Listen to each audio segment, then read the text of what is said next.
Welcome to bird media. నేను Vaishnavi. YSR Congress party మరొకసారి డిఫెన్స్లో పడింది. డిఎస్సి 2025లో అక్రమాలు చోటు చేసుకున్నాయని ఆరోపిస్తోంది. రాష్ట్ర వ్యాప్తంగా పెద్ద ఎత్తున ఆందోళన కూడా చేపడుతోంది. అయితే ఇప్పుడు అసెంబ్లీ సమావేశాల్లో కూడా ప్రధాన చర్చగా మారింది.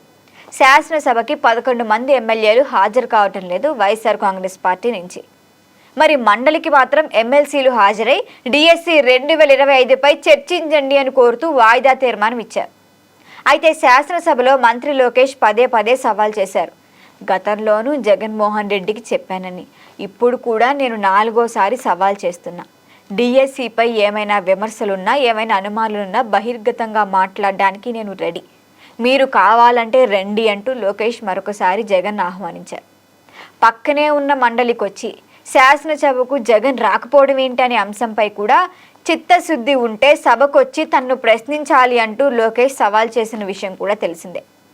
మరి రాజకీయ పార్టీగా ప్రతిపక్షంలో ఉన్న పార్టీగా వైఎస్ఆర్ కాంగ్రెస్ పార్టీ డిఎస్సి 2025లో అవకతవకలు జరిగాయని భావిస్తోంది. మరి వీళ్ళు పోరాటం చేయడంలో ఎక్కడా తప్పులేదు. కానీ వైఎస్ఆర్ కాంగ్రెస్ పార్టీ కేవలం అనుమానం అనే ఎజెండాను తీసుకుని మాత్రమే ముందుకెళ్తోంది. అసలు ఇక్కడ వాస్తవం ఏం జరిగింది, ఎంతవరకు డ్యామేజ్ అయింది అనే విషయం అట్లీస్ట్ జగన్ కూడా తెలియదు. ఒక్కటంటే ఒక్క బలమైన ఆధారం కూడా లేదు. పోనీ సాక్షి మీడియా ద్వారా లేకపోతే లక్షలకు లక్షల జీతాలు తీసుకునే జర్నలిస్టుల ద్వారా ఈ అంశంపై ఏమన్నా శోధన చేసుంటే కాస్తో కూస్తో ఫలితం దక్కేది. వీళ్ళకే 0 నాలెడ్జ్, ఇంకా పక్కాళ్ళకి ఏం చెప్తారు? మరి పనంతా చేయకపోగా కోర్టు మెట్లెక్కి అనవసరంగా ఇబ్బందులు తెచ్చుకుంటోంది వైసీపీ. ఖచ్చితంగా డిఎస్సిలో తప్పులు జరుగుంటే చట్టపరంగా ప్రభుత్వాన్ని దోషిగా నిలబెట్టుకునే అవకాశం ఉంది. కానీ వైఎస్ఆర్ కాంగ్రెస్ పార్టీ కేవలం అనుమానాల చుట్టూ మాత్రమే ఉంది, ఆధారాలు సేకరించట్లా. అందుకే వైఎస్ఆర్ కాంగ్రెస్ పార్టీ డిఎస్సి 2025 ఉద్యమం విషయంలో ప్రజలు కూడా లైట్ తీసుకుంటున్నారు. అయితే ఇప్పుడు అసెంబ్లీ వేదికగా లోకేష్ చేసిన ప్రకటన ప్రజల్లోకి వెళ్తోంది. నేను ఇప్పటి వరకు 3 సార్లు సవాల్ చేసి జగన్ను పిలిచాను, ఇప్పుడు 4వ సారి కూడా సవాల్ చేస్తున్నానని చెబుతూ లోకేష్ చేసిన ప్రకటన ప్రజల్లోకి వెళ్తోంది. వర్టికల్ హారిజాంటల్ రిజర్వేషన్ పారదర్శకంగా నిర్వహించాల లక్ష్యంతో మేమున్నాం. అంబేద్కర్ గారిని ప్రశ్నిస్తున్నారు అధ్యక్ష, గొడ్డలి పార్టీ నాయకుడు అధ్యక్ష. దానికి సమాధానం చెప్పమనండి అధ్యక్ష. ముందు అధ్యక్ష ప్రెస్ మీట్లు ఎందుకు అధ్యక్ష? రమ్మనండి హౌస్కి, ఎందుకు రాలేదైనా? నేను ఛాలెంజ్ చేశాను అధ్యక్ష, ఇది 4వ ఛాలెంజ్, 4వ సారి ఛాలెంజ్ చేస్తాను. టైం డేట్ మీరు ఫిక్స్ చేయండి, డిబేట్కి నేను రెడీ.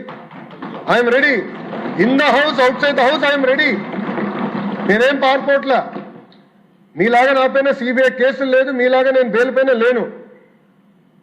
నేను ఎక్కడికి వెళ్ళాలంటే నేను కోర్టుకు వెళ్ళి పర్మిషన్ తీసుకోవాల్సిన అవసరం నాకు లేదు, అది మీకుంది, నాకు లేదు. పారదర్శకంగా నేను నిర్వహిస్తున్నా అధ్యక్ష. Come to the house and debate. I'm challenging you today. వాళ్ళ ఫేస్బుక్లో పెడతారు అధ్యక్ష, ఎక్స్లో పెడతారు, డిబేట్ నుంచి మేము పారిపోయాం. రే డిబేట్ చేస్తున్నారు భయ్, రా కమ్ కూర్చోండి అక్కడ. మీకు మంచిగా బ్లాక్ కూడా ఉంది రెడీగా, ఖాళీగా 11 మంది పట్టేదానికి నీట్గా ఉంది, రండి కూర్చోండి, చర్చిద్దాం. వైఎస్ఆర్ కాంగ్రెస్ పార్టీలో ఒక రకమైన ఆందోళన కూడా కనిపిస్తోంది.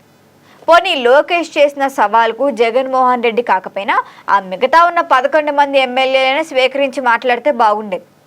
కానీ అసలు చట్టసభల్లో సభ్యుడు కానీ పేరుని నాని చర్చకు సిద్ధమంటూ ఒక సవాల్ చేస్తారు. ఆ సవాల్ నేను స్వీకరిస్తున్నా అంటారు, కానీ ఒక్క ముక్క కూడా మాట్లాడీన. తమ పార్టీకి చెందిన 11 మంది ఎమ్మెల్యేలను అసమర్థులుగా తేల్చింది అసలు పేర్ని నానినే. రాజకీయ విమర్శలకు ప్రత్యర్థులపై ఎదురుదాడికి పేర్ని నాని ఎప్పుడూ రెడీనే. ఆ పార్టీ పావజాలాన్ని కూడా ఆయన గట్టిగానే చెబుతారు. కానీ ఇప్పుడు లోకేష్ సవాల్ చేసింది జగన్మోహన్ రెడ్డిని. పోనీ ఆయన రాకపోతే ఆ 11 మంది ఎమ్మెల్యేలో ఒక్కళ్ళైనా పంపించినా కనీసం బాగుండేది. ఎంతవరకు మండలిలో తమకు బలం ఉంది, చైర్మన్ తమవాడే కావడంతో మాట చెల్లుబాటు అవుతుందన్న కోణంలోనే వైఎస్ఆర్సీపీ ఆలోచన ఉంది. అనుమానాల చుట్టూ ఆధారాలు చూపకుండా డిఎస్సిపై ఆరోపణలు చేస్తూ ఉండటం ఒక తప్పైతే, రండి చర్చిద్దామని అధికార పక్షం సవాల్ విసురుతున్నా పట్టించుకునే పరిస్థితుల్లో జగన్ లేరు. మరి ఈ మాత్రం దానికి సవాల్ చేయడం జగన్ కిందకు అన్న మాటలు కూడా వినిపిస్తున్నాయి. చూడాలి మరి జగన్ ఏం మాట్లాడతారు. దీనిపైన మీ అభిప్రాయాన్ని తెలియచేయండి. చూస్తూనే ఉండండి బర్డ్ మీడియా. ఈ వీడియో మీకు నచ్చినట్లయితే లైక్ చేయండి, షేర్ చేయండి, సబ్స్క్రైబ్ చేయండి. మరిన్ని అప్డేట్ల కోసం మా వాట్సాప్ ఛానల్ను ఫాలో చేయండి.